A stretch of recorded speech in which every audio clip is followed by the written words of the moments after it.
नमस्कार प्रणाम स्वागत बाटे आप सबके राइटर बागी भाई के चैनल पर। भैया आज उपस्थित बनी रुआ सबके बीच में लेके हिंदी धुन पर भोजपुरी कांवर गीत। बहुत बढ़िया मैटर लिखले बानी भैया, दिल से बताओ तनी। नया म्यूजिक बनवा के बढ़िया से गायकी कर देम तो गाना 100% ब्लास्ट करी भैया। बहुत मस्त मैटर लिखले बानी। तो चलिए मैटर के शुरुआत कर जाए, लेकिन शुरुआत करे से पहले भैया एगो बात बतावल चाहब कि रुआ अगर नया सिंगर बानी या सिंगिंग में इंटरेस्ट बा, अच्छा मैटर के तलाश में भटकतानी, अच्छा मैटर रुआ के नइखे मिलत, अच्छा गावे वाला रुआ बानी आ मीटर नहीं मिलत, तो अगर हमरा चैनल पर आ गए बानी भैया तो निश्चिंत रही, निराश भइला की जरूरत नहीं खे। रउआ जैसन भी मीटर चाहत हो कब लिखवावे के, चाहे हिंदी धुन पर, चाहे भोजपुरी पर, आ चाहे कोनो प्रकार के मीटर, जैसे कि orchestra song, sad song, love song, धोबी गीत, चाहे कांवर गीत, देवी गीत, कोनो प्रकार के मीटर लिखवावे खतरा बेहिचक रउआ संपर्क कर सकीले। बिल्कुल उचित चार्ज पर रउआ के मीटर मन पसंद के मिली। आज के मीटर स्टार्ट कर लिया। कैसे आज के मीटर बाटे?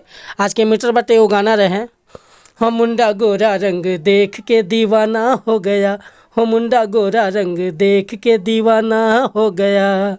यह लय बाटे, लेकिन पर देखी कांवर गीत कैसे लिखाइल बाटे। के कही के ना अइलो सैया सौ सामन में, आ भगती समाइल बावे भोला जी के मन में। कि कही के ना अइलो सैया सौ सामन में, आ भगती समाइल बावे भोला जी के मन में।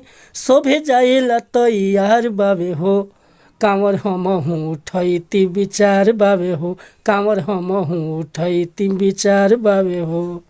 कही के ना अइलो सैया सौ सामन में, आ भगती समाइल बावे भोला जी के मन में। शोभे जाएला तैयार बावे हो, आ कांवर हमहू उठैती विचार बावे हो, कांवर हमहू उठैती विचार बावे हो।